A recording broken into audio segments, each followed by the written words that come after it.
사도신경으로 신앙 고백 드립니다. 나는 전능하신 아버지 하나님 천지의 창조주를 믿습니다. 나는 그의 유일하신 아들 우리 주 예수 그리스도를 믿습니다. 그는 성령으로 잉태되어 동정녀 마리아에게서 나시고 본디오 빌라도에게 고난을 받아 십자가에 못 박혀 죽으시고 장사된 지 사흘 만에 죽은 자 가운데서 다시 살아나셨으며 하늘에 오르시어 전능하신 아버지 하나님 우편에 앉아 계시다가 거기로부터 살아있는 자와 죽은 자를 심판하러 오십니다. 나는 성령을 믿으며 거룩한 공교회와 성도의 교제와 죄를 용서받는 것과 몸의 부활과 영생을 믿습니다. 아멘. 찬송가 272장입니다. 272장.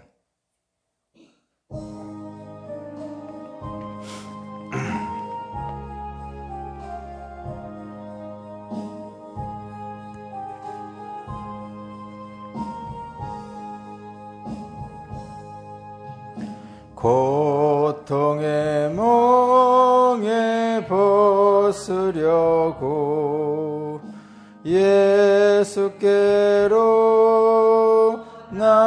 나갑니다. 자유와 기쁨 베푸시는 주께로 갑니다. 병든 내 몸이 튼튼하고 빈궁한 삶이 부해지며 죄악을 벗어버리려고 주께로 갑니다. 낭패와 실망 당한 뒤에 예수께로 나갑니다. 십자가 은혜 받으려고 주께로 갑니다.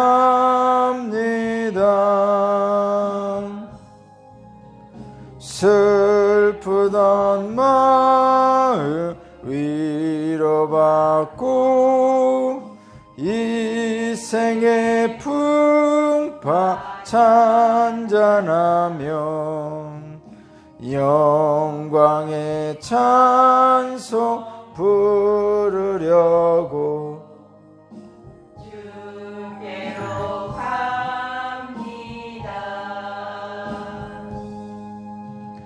교만한 마음을 내버리고 예수께로 나갑니다. 복되신 말씀 따르려고 주께로 갑니다.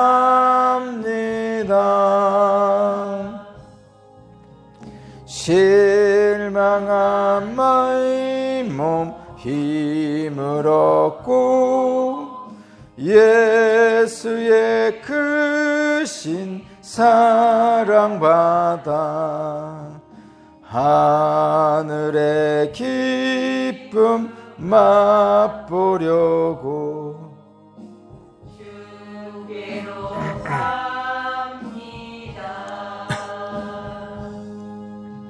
죽음의 길을 벗어나서 예수께로 나갑니다. 영원한 집을 바라보고 주께로 갑니다. 멸망의 포구 헤어나와 평화의 나라가 다다라서 영광의 주를 배우려고 주께로 갑니다.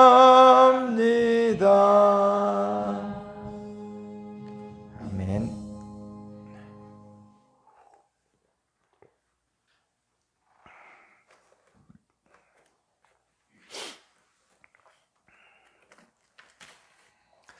오늘 주신 하나님 말씀은 사사기 16장 1절에서 14절입니다. 사사기 16장 1절에서 14절까지.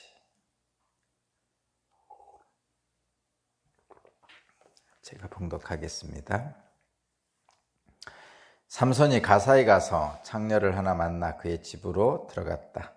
삼손이 거기에 왔다는 말을 들은 가사 사람들은 그곳을 에워싸고 밤새도록 성문에 숨어 그를 기다렸다. 동이 들 때를 기다렸다가 그를 죽이려고 생각한 그들은 밤새 가만히 있었다. 그러나 삼손은 밤늦도록 누워있다가 밤중에 일어나서 성 문짝을 양쪽 기둥과 빗장째 뽑았다. 그는 그것을 어깨에 메고 헤브론 맞은편 산 꼭대기에 올라가 거기에다 버렸다. 그 뒤에 삼손은 소래 골짜기에 사는 어떤 여자를 사랑하게 되었는데 그의 이름은 들릴라였다. 블레셋 사람의 통치자들이 그 여자를 찾아와서 말하였다. 당신은 그를 꿰어 그의 엄청난 힘이 어디에서 나오는지, 그리고 우리가 어떻게 하면 그를 잡아 묶어서 꼼짝 못하게 할 수 있는지를 알아내시오. 그러면 우리가 각각 당신에게 은 1100세겔씩을 주겠소. 그래서 들릴라가 삼손에게 물었다. 당신의 그 엄청난 힘은 어디서 나오죠? 어떻게 하면 당신을 묶어 꼼짝 못하게 할 수 있는지 말해주세요. 삼손이 그에게 말해 주었다. 마르지 않는 푸른 칡 7매끼로 나를 묶으면 내가 힘이 빠져서 어느 사람처럼 되지. 그리하여 블레셋 사람의 통치자들이 마르지 않는 푸른 칡 7매끼를 그 여자에게 가다 두었고 그 여자는 그것으로 삼손을 묶었다. 미리 옆방에 사람들을 숨겨놓고 있다가 그에게 삼손, 블레셋 사람들이 당신들에게 들이닥쳤어요 하고 소리쳤다. 그러나 삼손은 그 밧줄을 불에 탄 삼오라기를 끊듯이 끊어버렸다. 그의 힘의 비밀은 여전히 알려지지 않았다. 그러자 들릴라가 삼손에게 말하였다. 이것 봐요. 당신은 나를 놀렸어요. 거짓말까지 했어요. 무엇으로 당신을 묶어야 꼼짝 못하는지 말해주세요. 삼손이 그에게 말하였다. 한 번도 쓰지 않은 새 밧줄로 나를 꽁꽁 묶으면 내가 힘이 빠져서 여느 사람처럼 되지. 들릴라는 새 밧줄을 가져다가 그것으로 그를 묶었다. 미리 옆방에 사람들을 숨겨놓고 있다가 그에게 삼손, 블레셋 사람들이 당신에게 들이닥쳤어야 하고 소리쳤다. 그러나 삼손은 자기 팔을 묶은 새 밧줄을 실오라기 끊듯이 끊어버렸다. 그러자 들릴라가 삼손에게 말하였다. 당신은 여전히 나를 놀리고 있어요. 여태까지 당신은 나에게 거짓말만 했어요. 무엇으로 당신을 묶어야 꼼짝 못하는지 말해주세요. 삼손이 그에게 말하였다. 내 머리칼 7가닥을 배틀 날실에 섞어서 짜면 되지. 그 여자는 그것을 말뚝에 꽉 잡아 매고 그에게 삼손, 블레셋 사람들이 당신에게 들이닥쳤어요 하고 소리쳤다. 그러자 삼손이 잠에서 깨어나 말뚝과 배틀과 천을 뽑아 올렸다. 아멘.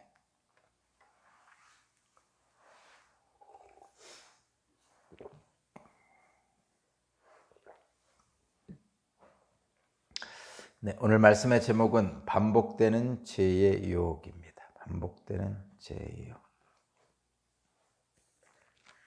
반복되는 죄의 유혹입니다.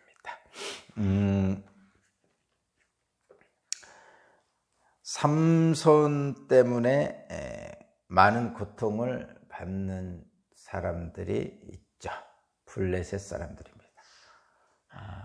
하나님께서 삼손을 사사로 삼으셔서 블레셋의 압제로부터 고통받는 이스라엘 백성을 구해내시려는 것이죠. 그러니 당연히 삼손은 블레셋 사람들을 무찌르죠. 그것이 삼손의 사명이니까 그렇게 하는 것이죠. 근데 어쨌든 블레셋 사람들이 많은 고통을 지금 삼손 때문에 받았죠. 그래서 어떻게 해서든지 삼손을 붙잡아 죽여야만이 블레셋 사람들이 자기들의 그 분함을 풀 수가 있는 거죠. 지금 삼손한테 계속 당하고 있으니까. 그래서 유다 지파 사람들을 협박을 해서 동족인 유다 지파에 의해서 삼손이 잡혔죠. 그리고 블레셋에 넘겨졌어요. 넘겨졌습니다. 그래도 삼손은 유다 지파한테 순순히 잡히던 삼손이 블레셋에 넘겨지자 낙의 턱뼈로 무찌르죠. 그래서 삼손은 블레셋에게는 붙잡을 수 없는 대상입니다. 언제든지 삼손을 붙잡기 위해서 기회만을 엿보고 있는 것이죠. 지금 기회만을 엿보고 있습니다. 기회만을 엿보고 있는데 오늘 본문을 보면 어떤 그런 상황이에요. 지금 블레셋 사람들이 어떻게 해서든지 삼손을 붙잡으려고 기회만을 엿보고 있는 상태입니다. 그렇게 해서 오늘 본문이 시작됩니다.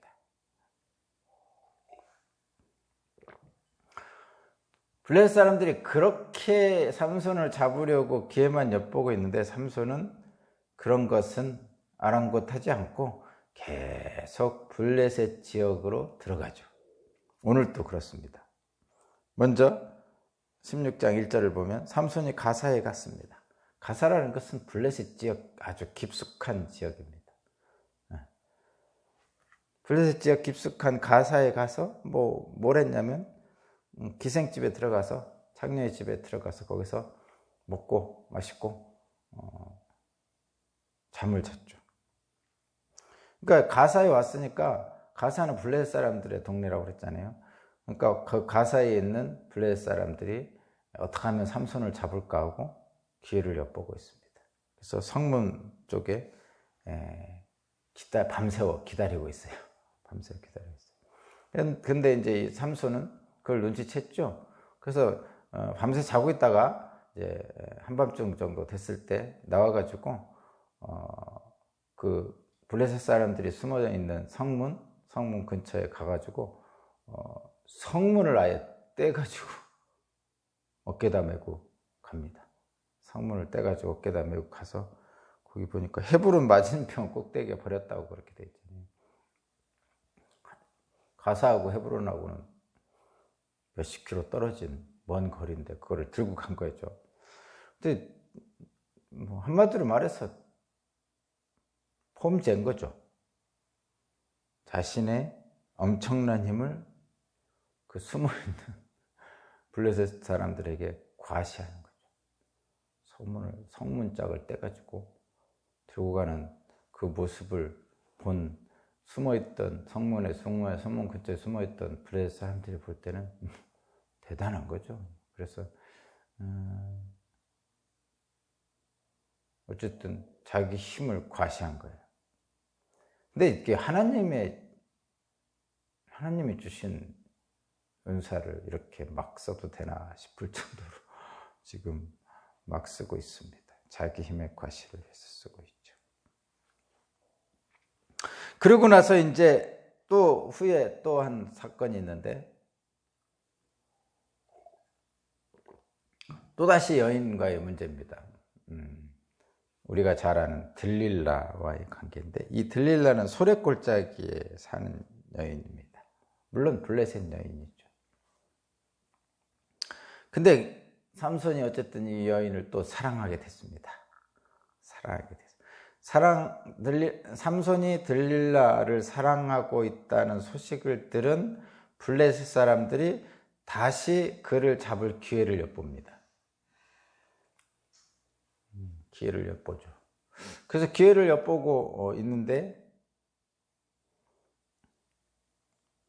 블레셋 군사들이 삼손을 잡을 수가 없잖아요. 그러니까 이제 들릴라에게 가서 거래를 하죠. 그런 거 보면 들릴라는 삼손을 별로 사랑하지 않았던 것 같아요. 근데 삼손은 들릴라를 사랑한 거죠. 근데 여기서 사랑은 우리가 얘기하는 하나님 사랑이나 우리가 얘기하는 이웃 사랑이나 우리가 얘기하는 그런 사랑이라기보다는 여인에게 빠져있는 남자의 사랑 또는 그 여인의 남자에 대한 사랑, 이런 사랑이겠죠. 그러니까 우리가 얘기하는 사랑 아닙니다. 어쨌든 들릴라에게 훌딱 빠졌어요. 그래서 들릴라를 통해서 이제 이 삼손을 잡고 싶은 블레셋 사람들이 들릴라와 거래를 합니다. 그래서 삼손을 붙잡을 수 있는 방법을 알려주면 엄청난 돈을 주겠다고 합니다. 그래서 이 들릴라가 자기를 사랑하는 이 사랑하는 자기를 탐하는 이 삼손에게 이제 그 힘의 비밀을 알아내려고, 삼손을 꽁꽁 묶을 수 있는 비밀을 알아내려고 삼손에게 가서 구슬리죠. 갖은 아양을 떨면서 구슬리고 또 그 비밀을 말해달라고 하죠. 뭐 그렇게 돼 있죠. 당신의 그 엄청난 힘은 어디서 나옵니까? 어떻게 하면 당신을 묶어 꼼짝 못하게 할 수 있는지 말해주세요.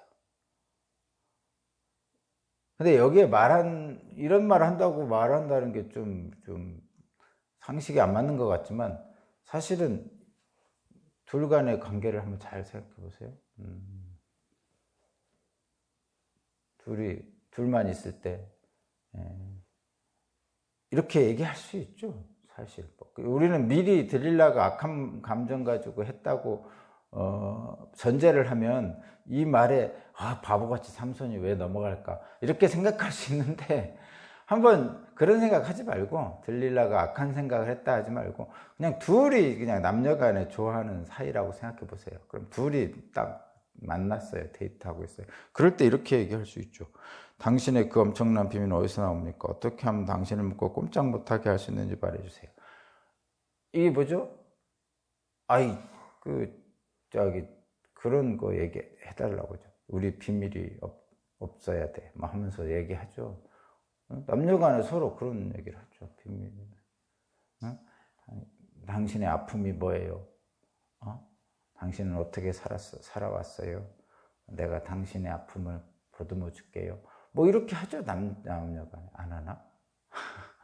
어쨌든 서로 힘이 돼주고 서로 보완이 돼주고 서로의 아픔과 상처를 보듬어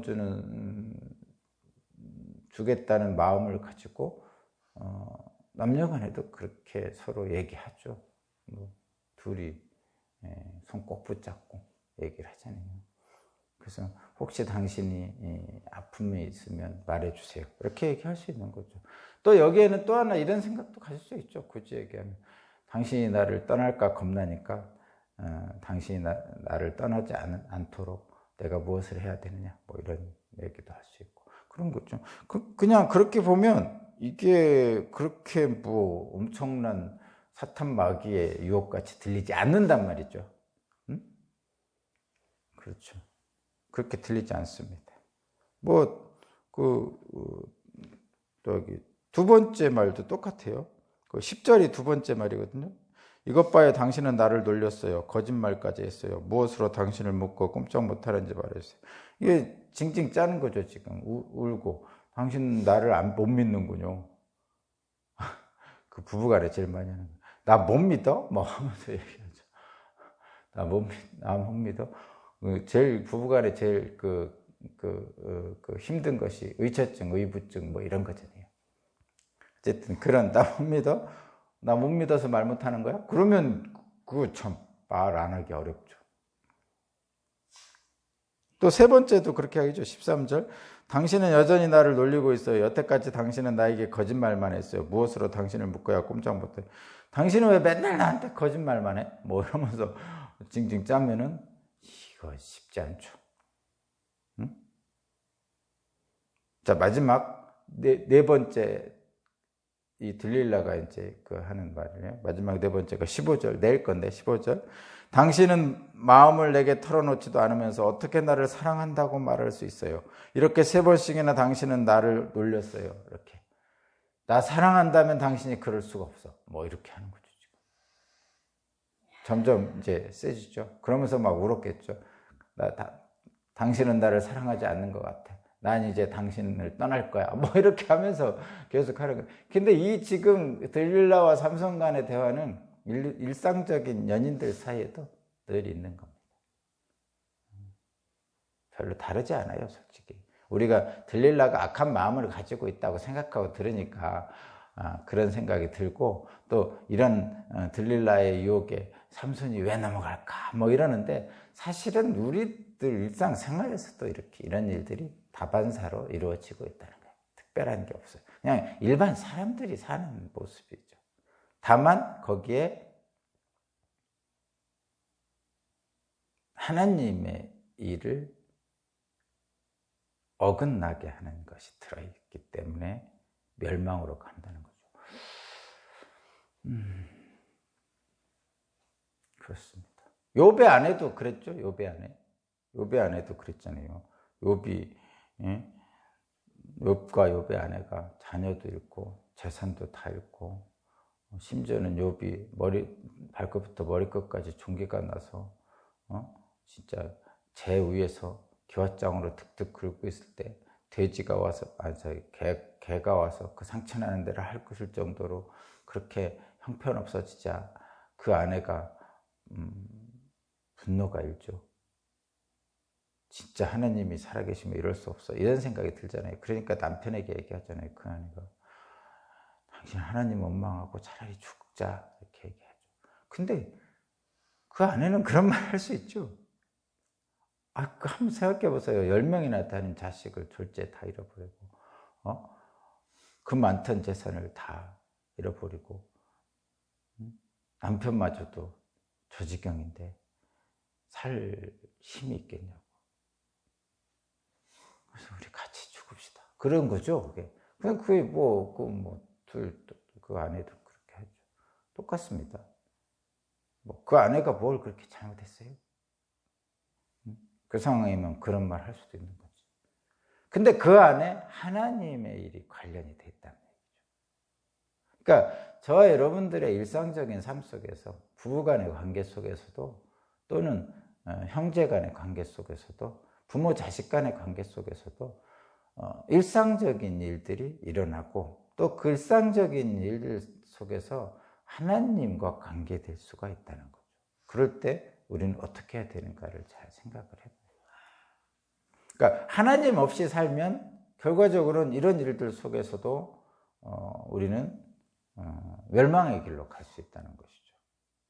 그리고 우리는 하나님을 계속 붙잡고 있으면 보이는 이 현상 속에서 보이지 않는 어떤 능력과 힘을 우리는 느낄 수가 있는 거죠. 그래서 보이는 현상이 꼭 다가 아니고, 보이지 않는 하나님의 일들이 이 보이는 세상을 이렇게 보다 더 큰 힘으로 우리를 이끌고 있다는 것을 느끼는 사람들이 우리죠. 성도들입니다. 그것을 믿는 사람들이 저와 여러분들이고, 그래서 보이는 현실보다 보이지 않는 하나님의 권능과 능력을 신뢰하고 그렇게 살고자 하는 거죠. 그랬을 때 이 일상적인 속에서도 나타나는 멸망의 길을 피할 수 있고, 하나님이 주시는 복된 삶을 살 수 있는 것입니다. 그것을 믿는 사람들인데 참 그것이 어렵습니다. 당연히 삼손 자신도 자신이 나실이라는 걸 알죠. 그런데도 지금 계속적으로 반복되는 죄의 유혹에 빠지고 있는 거예요. 그렇게 하고 있죠, 지금. 근데 지금 우리 오늘 제목이 그거였잖아요. 반복되는 죄의 유혹이라고 그랬어요, 제목이. 뭐가 반복됩니까? 자, 첫 번째, 이 삼손은 지금 계속 여인의 문제잖아요. 그러니까 여기서는 여인이라고 했는데 이거는 이제 죄의 유혹이라고 보는 거예요. 말하자면 우상이라고 보는 겁니다. 하나님 아닌 다른 것에 빠져 있으면 그걸 우상이라고 그래요. 그걸 우상에 빠진 것을 죄의 유혹에 빠졌다고 그래요. 그래서 반복되는 죄의 유혹에 빠지는데 지금 삼손은 그 우상, 반복되는 죄가 뭐냐? 여인으로 통해 나타난 거죠. 이 여인이 하나님 자리에 있어요. 지금 들릴라가. 오죽하면 자기 힘의 비밀을 얘기할까요? 그죠? 지금 여인이 지금 3명이 나오고 있죠. 엊그제 했던 딥나의 처녀가 결혼했잖아요. 그래가지고 그 여인 때문에 엄청난 사건이 있고 그 딥나의 처녀와 그 장인도 다 죽었잖아요. 근데 그때 그 다음에 그 딥나의 처녀가 있었고, 그리고 오늘 앞부분에서 그 가사의 기생, 가사의 창녀 이야기도 있죠. 거기에 빠졌고, 또 오늘은 이제 지금은 이 부분은 들릴라라는 소래골짜기의 여인이 있죠. 물론 셋 다 블레셋 여인이에요. 공교롭게도 이스라엘 여인이 아니고. 그 블레셋 여인 셋에게 지금 반복적으로 지금 계속 빠지고 있죠. 그 삼손은 여인의 유혹에 지금 죄의 유혹으로 지금 겪고 있는 겁니다. 근데 동일한 일이 벌어지고 있죠. 지금 들릴라가 계속 삼손에게 알려달라고 하고 있잖아요. 근데 이와 동일한 일이 그 딥나의 처녀에서도 있었잖아요. 수수께끼를 냈는데 못 맞히잖아요. 그러니까 그 딥나의 처녀, 그 삼손의 아내 되는 사람에게 그 블레셋 청년들이 가서 알려달라고, 찾아내라고. 그래서 이 삼손의 아내가 삼손을 구슬러 가지고 몰래 얘기해가지고 비밀을 수수께끼 해답을 알아내죠. 그리고 블레셋 청년에게 알려주잖아요. 그래서 삼손이 그 수수께끼 내기에서 져서 곤욕을 치르고 결국은 많은 사람들이 죽었잖아요. 근데 똑같죠, 지금 상황이. 딥나의 처녀 아내에게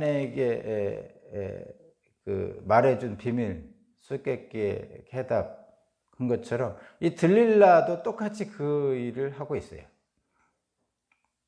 오늘은 3번째까지 한 건데 4번째에 가서 얘기를 해줍니다. 똑같이 지금 반복하고 있죠. 그래서 반복되는 죄의 유혹이라고 오늘 말씀의 제목이에요. 똑같은 이방인 블레셋, 똑같은 여인, 똑같은 그 방법으로 계속 지금 삼손은 죄의 유혹을 받고 있습니다. 그렇죠?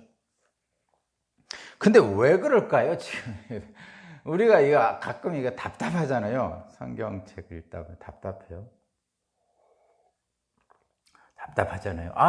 바보 같아. 삼손 바보야. 또 사울왕 보면 사울 바보야. 또 뭐가 있어요? 뭐 바보같이 행동하는 사람 많이 있죠. 성경에 보면 가끔 가다 보면 뭐 가룟 유다 바보잖아요. 바보처럼 하잖아요. 우리가 볼 땐 그렇죠. 응? 바보 같은 사람 많이 있죠. 응? 하여튼 성경에 보면. 근데 여러분, 우리는 이미 다 알고 있어서 그가 바보 같다고 하는 거지. 실제 그의 결말을 다 알고 있어서 바보 같다고 하는지, 실제 그 상황과 조건, 그 문제들은 거듭 얘기하지만 바보 같은 게 아니고요. 우리의 일상이에요. 실제로는. 우리의 일상입니다. 나중에 결과가 나면 그걸 알죠. 저와 여러분도 그렇습니다. 그냥 그 순간에 일상적으로 하던 것인데 나중에 생각하면 그때 내가 잘못했네 이렇게 생각이 들거든요. 후회를 하죠. 그것이 우리 인간의 일반적인 모습이에요. 근데 그 일상이라는 것 속에 이런 게 들어갑니다. 이 사사기에서 늘 강조되는 자기의 소견에 옳은 대로 지금 일상인데 반복되는 지금 죄의 유혹을 이기지 못하고 있잖아요. 근데 이 반복되는 죄의 유혹의 근본에는 자기의 소견에 오른다를 하는 거예요. 이 삼손이 지금 이 들릴라에게 또는 딥나의 처녀 아내에게 수수께끼의 그 비밀을 얘기해줬다, 해답을 얘기해줬다든가, 들릴라에게 자기의 그 힘의 비밀을 얘기해주는 것이, 이것이 일상이라니까요. 그냥 남녀 간에. 그리고 그렇게 할 수밖에 없는, 또는 그렇게 하는 것이 그렇게 나빠 보이지도 않고 자기의 소견에 옳은 대로 한 거죠. 옳은 대로 한 겁니다. 그게 자기의 소견에 옳은 대로 하는 거예요. 근데 여기에서 결정적인 것은, 여러분, 제가 거듭 말씀드려요. 이 자기의 소견대로 옳게는 했지만, 이게 참 거듭 말씀드리지만 잘 들어보세요. 인간이라는 것은, 우리 사람들은, 심지어는 기독교인조차도 자신의 힘과 지식으로 어둠과 같은 죄의 유혹을 통제하거나 이길 수 있다고 생각하면 그것은 오만이고 교만입니다. 다시 한번 생각할게요. 우리 인간의 힘으로, 사람의 힘으로, 내 힘으로, 내 지식으로, 내 능력으로 어둠과 같은 죄의 유혹을 스스로 이길 수 있다고 생각하는 것은 오만이고 자만이고 교만이에요. 될 것 같지만 안 됩니다. 목사님은 못 이기십니까? 저도 못 이깁니다. 장로님은 못 이깁니까? 장로님도 못 이깁니다. 인간은 아예 못 이깁니다. 여기서 이길 수 있을 것 같아? 이것도 안 됩니다. 아예 못 이깁니다, 여러분. 그런 게 어딨어요. 이기는 사람들도 있던데 못 이긴다니까요. 자꾸 이길 것 같지만 못 이깁니다. 이길 것 같아 하고 얘기하면 사탄의 유혹입니다. 실제로. 여러분, 이거 분명한 성경 전체에 나오는 분명한 진실입니다. 그럼 어떻게 해야 됩니까? 못 이기는데. 못 이기니까 하나님 어떻게 도움을 청하는 거예요. 근데 많은 사람들이 이길 수 있다고 생각해요. 믿지 않는 사람들은, 하나님을 떠나 있는 사람들은 자기의 지식이나 또는 자기의 재산 또는 자기의 권력, 지위 또는 자신의 의지력, 이런 것으로 이길 수 있다고 생각합니다. 그래서 그 재산 많고 지식 있고 자기의 의지력을 생각해서 하는 사람들이 교만하고 오만합니다. 교만보다 오만한 쪽에 들어가죠. 그래서 못하는 사람, 좀 못하는 사람들을 막 뭐라고 하죠. 네가 가난할 만하니까 가난하지. 나처럼 노력해서 봐. 부자가 되지. 이렇게 가난한 사람들을 정죄하는 사람들이 있죠. 근데 꼭 그렇지만 않거든요. 노력 안 해서 가난한 건 결코 아니에요. 그것만 있는 건 아니에요. 그런 사람도 있겠지만. 어쨌든 인간이 스스로 그렇지. 믿지 않는 사람들은 그렇게 통제할 수 있다고 믿는 사람들이 있다면. 근데 안 됩니다. 분명히 하지만. 믿는 사람들 중에서도 그런 분들이 있죠. 물론 그 믿지 않는 사람들처럼 자기 힘과 지식과 이런 것들을 동원해서 아직도 믿음의 성숙함에 이르지 못한 사람들이 그렇게 하는 사람들이 첫 번째 있고, 아직도 성도라고 하면서 신앙생활 한다면서 믿지 않는 사람들처럼 지식이나 재산이나 지위나 권력이나 자기 의지나 이런 것으로 죄의 유혹을 이길 수 있다고 생각하는 사람들도 있고, 또 하나는 신앙을 잘못 오해해가지고 나는 신앙으로 모든 걸 다 이길 수 있어, 이렇게 하면서 자기의 신앙을 과신하는 사람이 있어요. 자기 신앙, 내 믿음은 하나님만 믿고 있어 하면서 자기 신앙을 과신하는 사람, 그러니까 나만큼 잘 믿는 사람이 있으면 나와봐. 뭐 이렇게 얘기할 정도의 사람들. 내가 그렇게 오랫동안 신앙생활을 했는데, 내가 성경을 100번 썼는데, 하면서 막 내가 하나님의 은혜를 얼마나 많이 받았는데, 나는 암도 낳고 재산도 하나님이 복을 주셔서 받았는데 나는 다 할 수 있어. 내 신앙심으로 모든 걸 다 할 수 있어. 이렇게 생각하죠. 그것은 내 믿음대로 되리라는 예수 그리스도의 말씀을 자기식으로 오해한 거예요. 거듭 얘기하지만 내 신앙이 좋아서 되는 건 아닙니다. 내 신앙이 좋다는 건 뭐예요? 내 신앙이 형편없다고 인정할 때 하나님이 나를 도우시는 거죠. 거듭 얘기하지만 내 신앙이 좋아서 뭐 되는 거 아니고, 내 신앙이 좋다는 얘기는 자기의 능력이 있다는 얘기잖아요. 나의 신앙적 능력이 대단해. 그래서 어떤 목사님은 뭐 엄청난 기적을 일으키고, 뭐 어떤 권사님은 엄청난 기적을 일으키고 막 이렇게 한다는데, 그런 어떤 기적 같은 일들을 행하는 것에 대한 자기 능력의 과신, 하나님은 나한테만 능력 주셨어, 말하자면 이런 거죠. 아니죠. 물론 하나님은 모세를 통해서 일하셨죠. 그런데 모세가 한 게 아니잖아요. 모세가 자기 능력을 과신해서 하면 안 되죠. 끝까지 하나님을 붙드는 거죠. 그래서 자기 능력을, 하나님이 내게 주신 능력을 과신하는 것은 결국 뭘 하는 거예요, 지금? 이 성문짝 하나 들어매고 가사에서 헤브론까지 가는 거예요. 겨우 그거예요, 겨우. 아무 역사가 없어요. 그냥 자기 과시를 할 뿐이죠.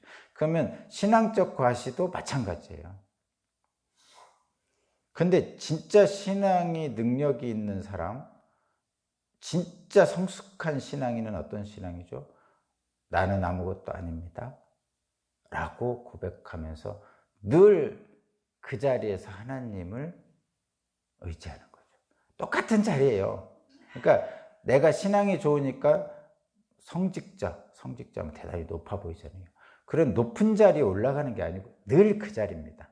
신앙은 현재 나의 위치는 늘 그 자리예요, 세상에서. 또는 어쩌면 더 아픈 사람들, 슬픈 사람들, 가난한 사람들, 고통받는 사람들 쪽으로 눈을 돌리는 거죠. 내가 있는 그 자리에서. 그것이 신앙의 성숙한 사람이고, 그런 사람을 통해서 하나님의 능력이 임하는 거죠. 그래서 바울 사도는 내가 죄인 중에 괴수라고 했다니까요. 가장 그분이 최고의 영성 수준이었던 죽기 직전에. 그래서 그분이 신앙이 대단한 거지. 그분이 기적도 많이 일으켰잖아요. 뱀에 물려서도 안 죽고, 안수해서 병이 낫기도 하고 하셨단 말이에요. 그때가 최고인가요? 그거는 그냥 지나가는 거고, 실제 그분의 최고의 신앙의 높을 때는 죽기 직전이죠. 그래서 어쨌든 자신의 힘과 지식으로 어둠을 통제하고 물리칠 수 있다는 어떤 자신감은, 자만은 오만이고 교만이고 패망의 지름길입니다. 될 것 같지만 안 됩니다, 여러분. 실제로 될 것 같아요. 될 것 같아. 근데 안 돼요. 될 것 같다는 요만큼만 하면 될 것 같아. 요만큼만 하면 될 것 같다는 그게 사탄의 유혹이에요. 안 됩니다. 결코 안 돼요. 어떤 인간도 안 됩니다. 목사님 할아비가 와도 안 되고, 교황 할아비가 와도 안 됩니다. 인간은 안 됩니다. 그거 분명히 기억해야 돼요. 안 되니까 어떻게 하라는 얘기예요? 하나님께 의지하라는 얘기죠. 안 되니까 하나님의 도움을 받으면 됩니다. 어떻게 도움을 받습니까? 인간들은 다 자기 속인에 옳은 대로 한다니까요. 그것이 문제예요. 그래서 안 되는 거예요. 지금 이 삼손이 자기 속인에 옳은 대로 다 한 거예요. 지금까지 계속. 굉장히 버릇없이 굴고 이런 거 한 것 같지만, 사실 잘 생각해 보세요. 블레셋에가는 그렇게 했지만 유다 지파한테는 그냥 순순히 잡혀갔다니까요. 이게 자기 속에 생각 없는 청년, 그냥 못된 망난이라면은 유다지파가 잡으러 왔을 때 잡혀가지 않죠. 근데 이 자기 동족 유다지파한테는 그냥